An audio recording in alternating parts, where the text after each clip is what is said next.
Kekuatan tidak datang dari kapasitas fisik. Kekuatan datang dari kemauan yang gigih. Jadilah orang yang tekun, jadilah orang yang gigih, kalian akan berhasil dalam hal apapun. Jadi kita itu tergantung apa yang kita biasakan untuk diri kita. Tekunlah di hal apapun, kalian akan sukses.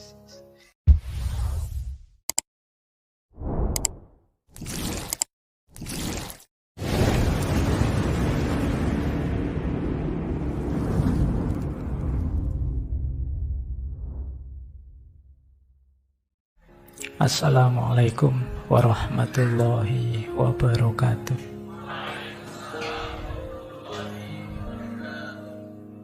Bismillah, mari kita lanjut lagi ya ngaji filsafat kita malam hari ini.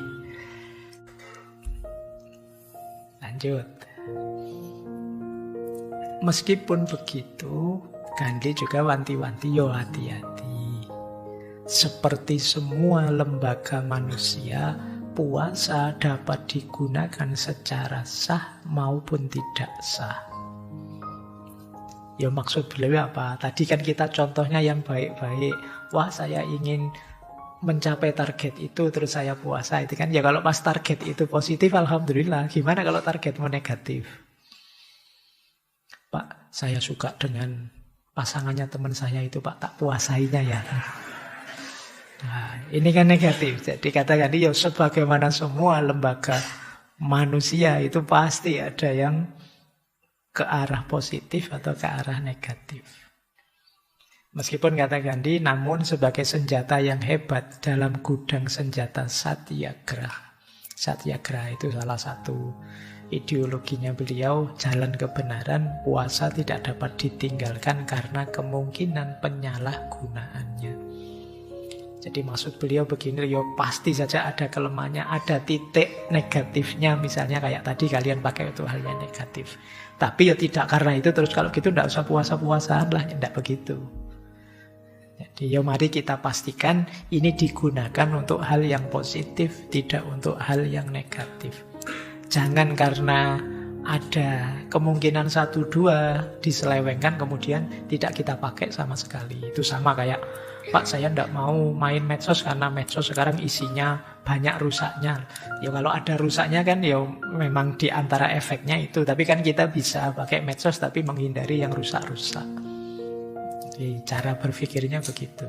Bukan berarti kalau ada indikasi negatif satu terus kita generalisir, sudahlah ditinggal saja. Tidak begitu, nanti kita kehilangan manfaatnya. Hanya karena satu kemungkinan negatif tidak kemudian harus ditinggalkan semuanya. Kata beliau begini, tidak dapat disangkal memang puasa itu punya sifat memaksa seperti yang dilakukan Gandhi, membuat orang terus jadi tidak enak, ingin menuruti yang dituntut. Puasa seperti itu bisa dilakukan oleh orang untuk mencapai tujuan yang egois. Puasa dilakukan untuk memeras uang dari seseorang atau memenuhi tujuan pribadi yang semacam itu. Dan itu sama saja dengan pemaksaan. Ya, kalau seperti itu namanya kekerasan. Saya akan dengan tegas mendukung perlawanan terhadap pengaruh yang tidak semestinya tersebut. Jadi kalau pemaksaan ya tidak, memaksakan maunya misalnya dengan cara puasa, ini bagi Gandhi ya tetap jenis kekerasan.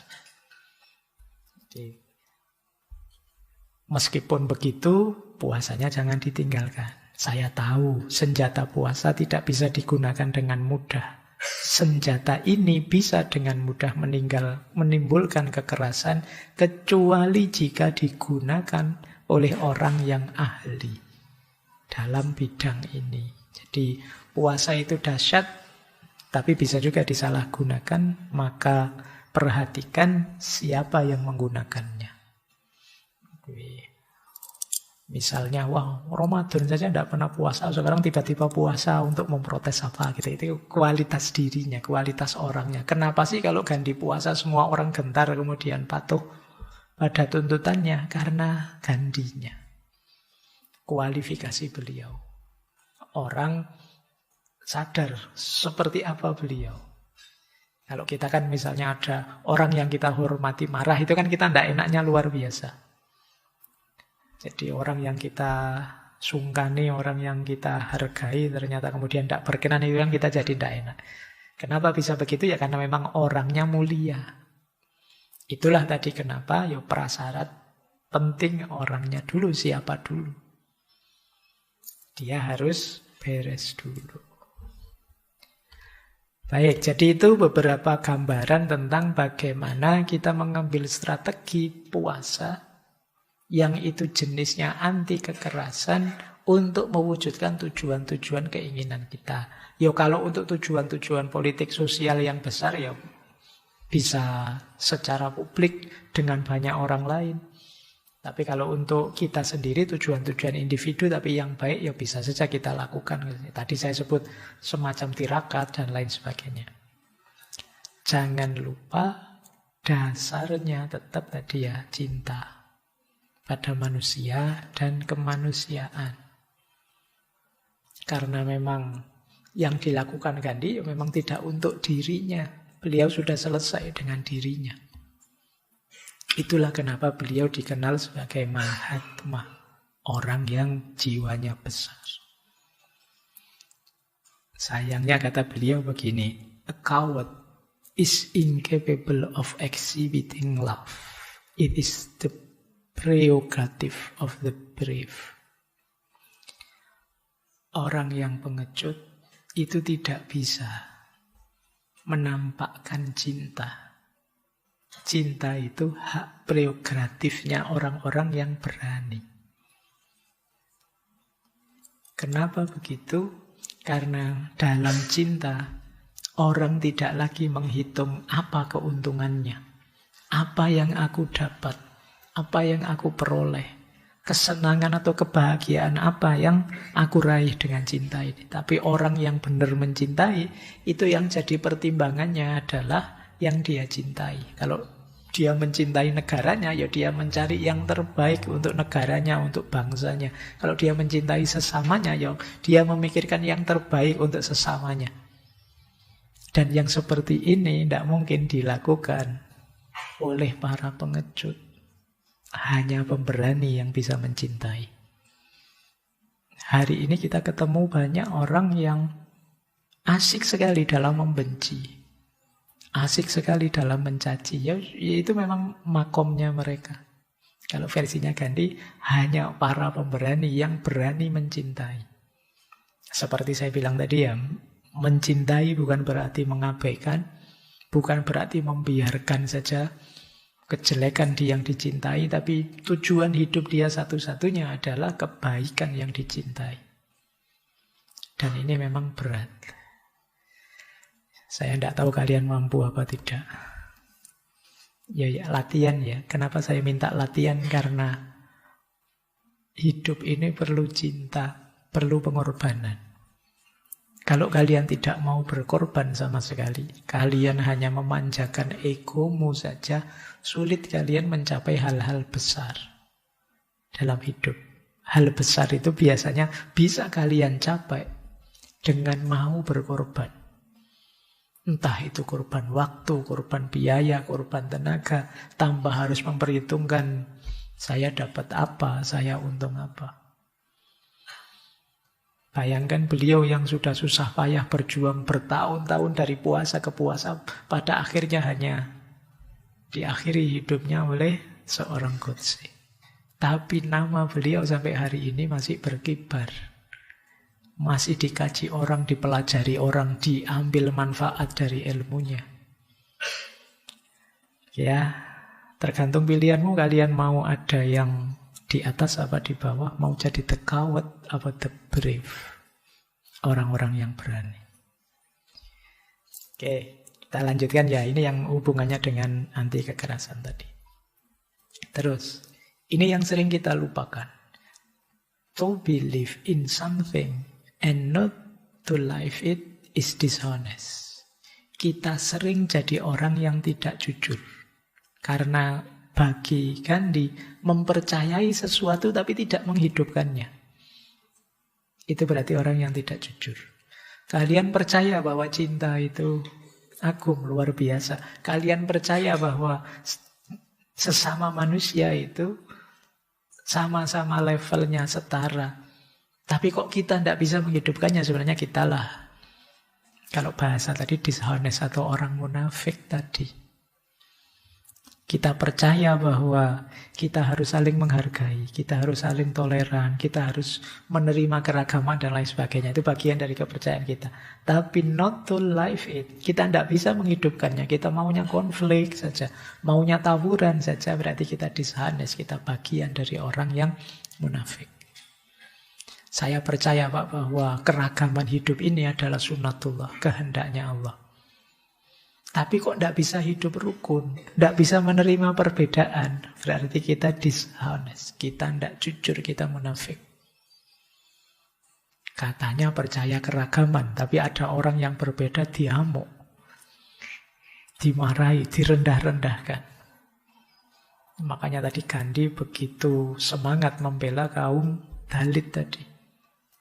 Karena beliau konsekuen dengan kepercayaan beliau bahwa semua manusia bersaudara. Maka kalau ada penindasan, diskriminasi dari manusia ke manusia yang lain, harus dilawan. Kenapa? Karena kepercayaan saya semua manusia itu bersaudara. Kalau kita diam saja, itulah dishonest. Ketidakjujuran, kemunafikan.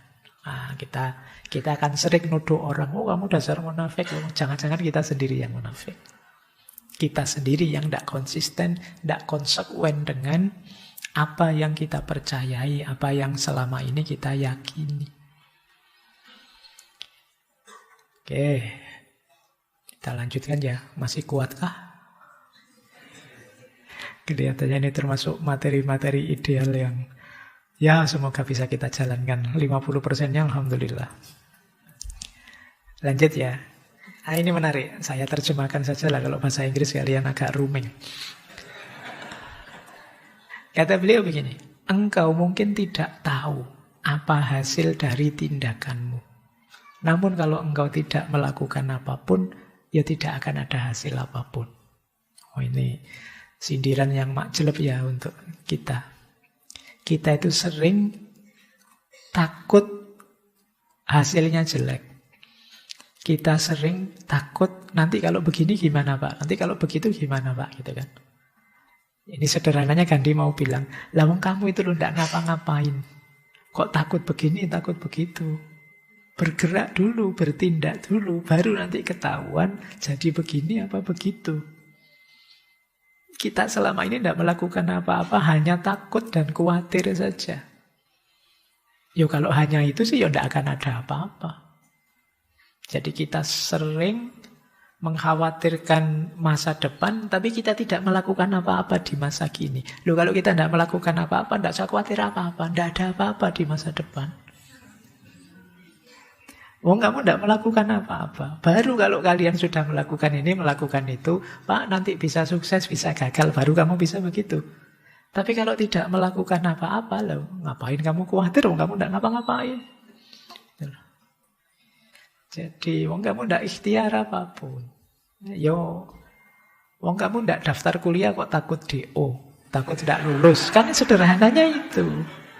Baru kalau kamu sudah daftar, kamu boleh Pak. Nanti kalau saya tidak lulus gimana? Oh iya, ya wajar. Wong kamu tidak daftar kok bilangnya takut tidak lulus, takut DO. Kita sering begitu, mengkhawatirkan sesuatu yang kita sendiri tidak melakukan proses apa-apa untuk menuju ke sana. Bisa enggak ya Pak, saya nanti membahagiakan istri saya. Nah, saya bilang begitu. Lalu sekarang istrinya saja enggak ada. Betul. Kamu rancang seperti apapun ya enggak tahu. Wong yo calonnya belum ada, apa-apanya belum ada. Jadi itu yang sering kita lakukan hari ini. Banyak kegelisahan kita itu kegelisahan yang kosong. Karena kita enggak ngapa-ngapain sudah gelisah. Ya. Kalau kita sudah ibadah baru mikir diterima enggak ya ibadah saya oleh Allah, kan begitu. Kamu enggak ngapa-ngapain besok masuk surga apa neraka ya Pak saya. Karena ya enggak ngapa-ngapain. Kayaknya Jadi itu yang dimaksud oleh beliau. Engkau mungkin tidak tahu apa hasil tindakanmu, tapi kalau kamu tidak melakukan apa-apa, ya tidak ada apa-apa. Jadi tidak akan ada hasil apapun. Maka beliau berjuang, komitmen, konsekuen. Dengan keyakinan beliau. Entah hasilnya apa. Bahwa mungkin sampai hari ini India Pakistan kadang-kadang masih konflik. Ya monggo saja sejarahnya begitu, tapi beliau sudah melakukan banyak hal untuk itu. Jadi ini sindiran untuk kita. Ini kalau kita tidak ngapa-ngapain, ya jangan menunggu hasil, jangan meramalkan sukses atau tidak. Kita tidak melakukan apa-apa. Kita lanjutkan. Ini hubungannya dengan puasa tadi. Kata beliau, bahasa Inggris lagi. I call him religious who understand the suffering of others. Orang yang mau peduli penderitaan orang lain, kesulitan orang lain, itulah seorang religius. Jadi orang religius adalah orang yang berkomitmen terhadap ajaran agamanya. Dan pasti semua ajaran agama punya komitmen terhadap orang-orang yang tertindas, mustad'afun, orang-orang yang suffering, menderita. Jadi kalau kalian melihat ada orang tekun sekali ibadah, kalian tidak tahu itu tulus apa terpaksa apa acting saja. Maknanya bisa macam-macam. Bisa juga memang tulus ibadah. Tapi begitu kalian lihat orang baik sekali hatinya, peduli dengan sesama, peduli dengan penderitaan orang lain, pastikan bahwa dia orang religius. Dia orang baik yang menjalankan amanat agamanya. Jadi, palsu tidak palsu, yang penting faktanya dia membantu. Ini peduli dengan suffering of others. Maka beliau lebih fokus ke sana.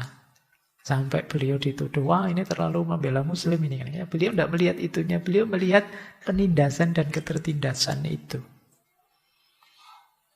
Kan banyak kisah-kisah dalam Al-Quran itu bagaimana para nabi oleh Allah diminta mendampingi orang-orang yang tertindas.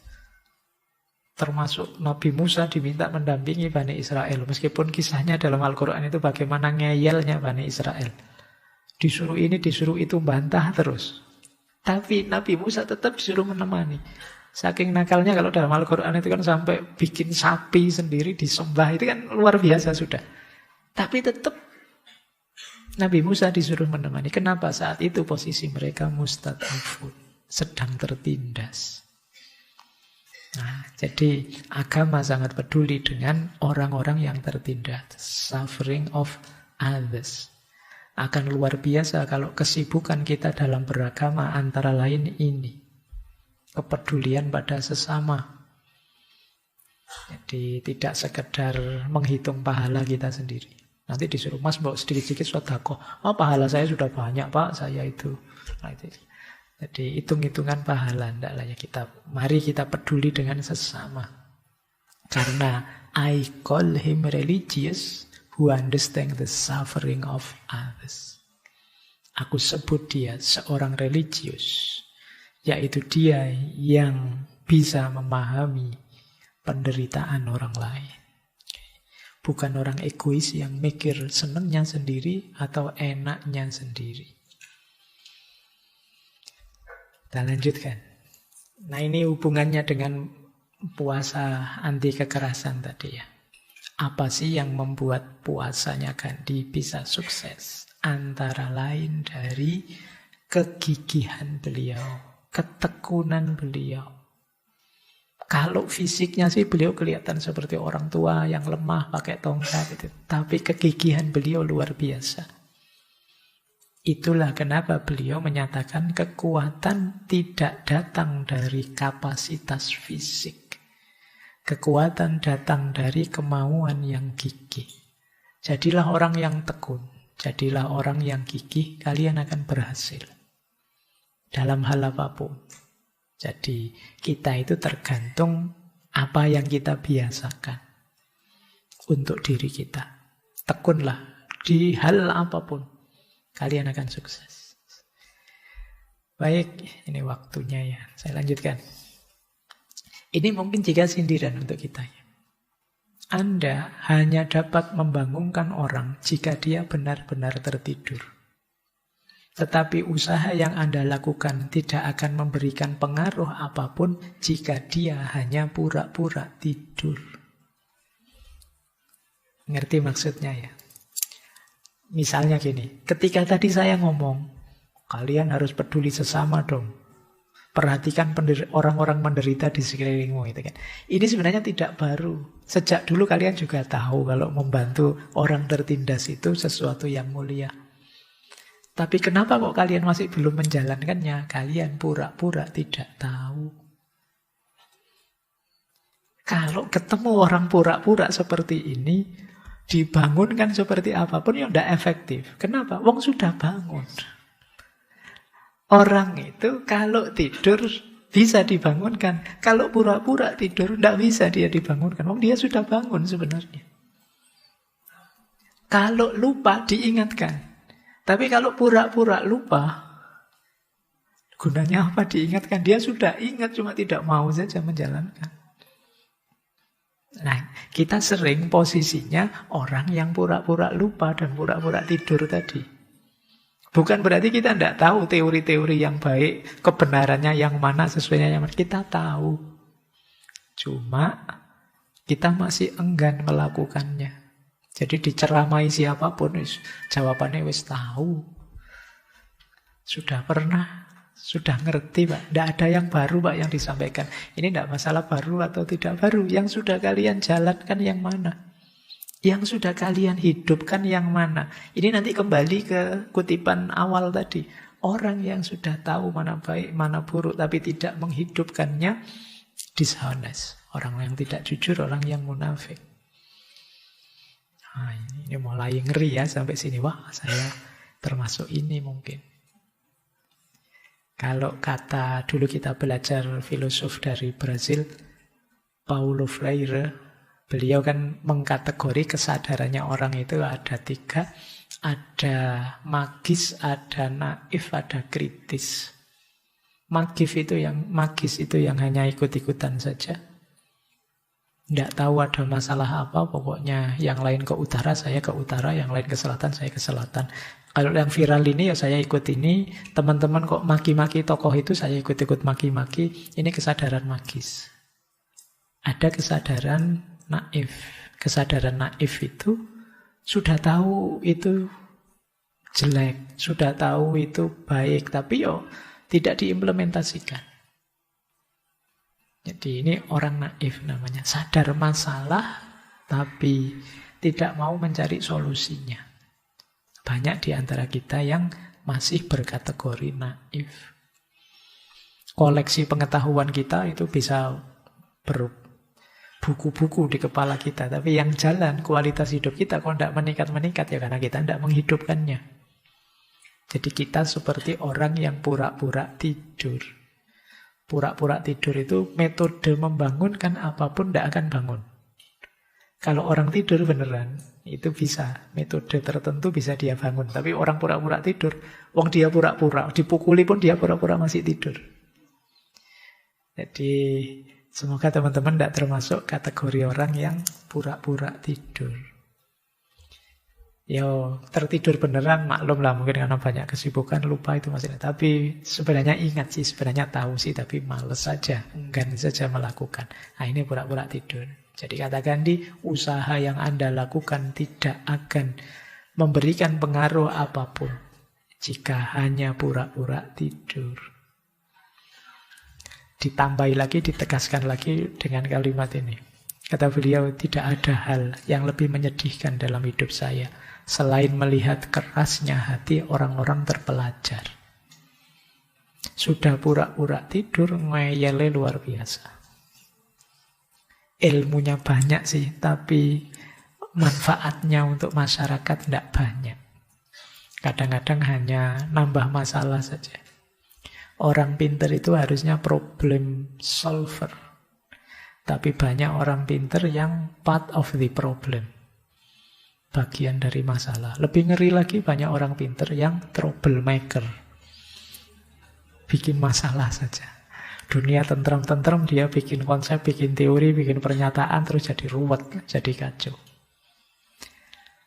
Nah, Gandhi juga capek saya lihat orang-orang pinter itu. Ngeyelnya luar biasa. Karena dia pinter, salah pun dia bisa nyari argumen agar tetap benar. Karena dia pinter, dia bisa punya 1001 dalih, 1001 alasan untuk keburukan yang sedang dia lakukan. Dan itu, kata Gandhi, tidak ada yang lebih menyedihkan dalam hidup saya selain melihat kerasnya hati orang-orang terpelajar, orang-orang pinter. Ya tapi kalian tenang sajalah, kali ini kan tidak termasuk itu. Ya, jadi kalau yang ini kalian bisa. Alhamdulillah saya tidak, Bapak. Maksudnya bukan tidak keras hati, tidak pinternya. Saya tidak termasuk itu. Oke, masih ada waktu. Satu lagi. Ini kalau kalian kuat ya, yang tidak kuat latihan. Kata beliau, setiap kali bangun pagi, kalau berani buat tekad seperti ini.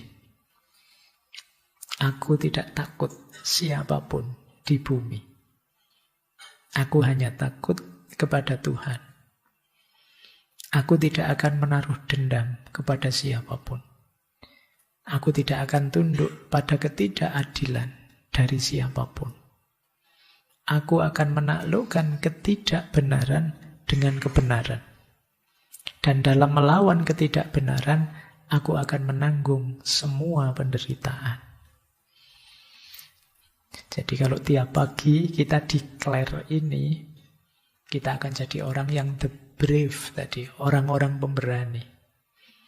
Aku tidak takut pada siapapun di bumi, apapun dan siapapun di bumi levelnya hanya makhluk ciptaan Allah, dan kita semua setara. Yang aku takuti hanya Tuhan saja, hanya Allah saja. Dan aku tidak menaruh dendam pada siapapun. Tidak ada gunanya dendam, apalagi kekerasan. Meskipun begitu, aku tidak akan tunduk pada ketidakadilan. Jadi kalau kalian melakukan ketidakadilan, ya akan aku lawan. Meskipun caraku melawan tidak dengan cara yang jelek, tidak dengan cara kekerasan. Aku akan menaklukkan ketidakbenaran dengan kebenaran. Jadi yang salah aku luruskan tapi dengan kebenaran. Tidak dengan salah yang lain. Temanmu salah, kamu luruskan dengan cara maki-maki. Makian itu sesuatu kan yang tidak etis, tidak benar. Ketika ketidakbenaran ditemukan dengan ketidakbenaran, ya minus kali minus. Jadi akhirnya meledak ketidakbenarannya. Kamu menganggapnya baik-baik saja, plus saja.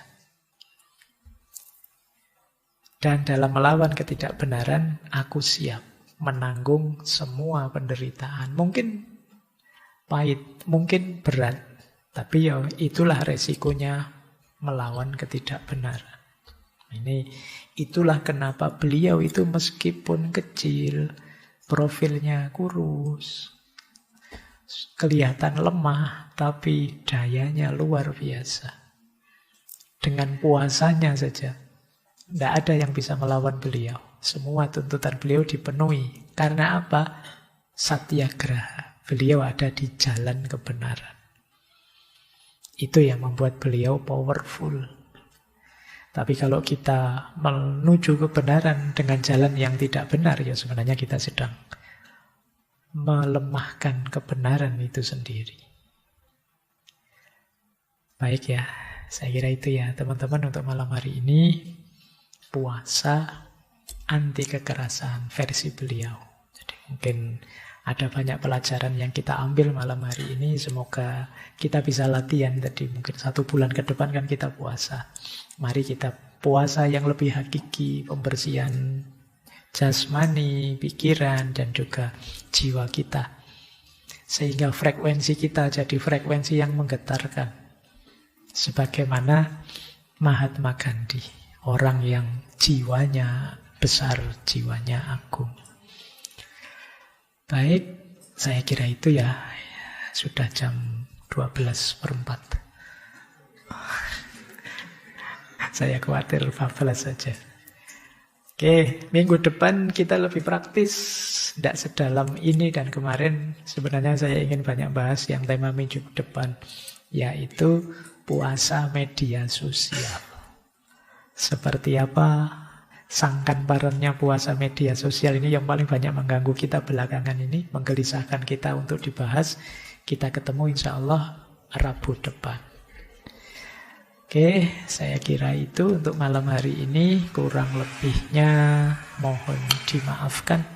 Wallahul muwaffiq, wallahu a'lamu bissawab. Wassalamualaikum warahmatullahi wabarakatuh.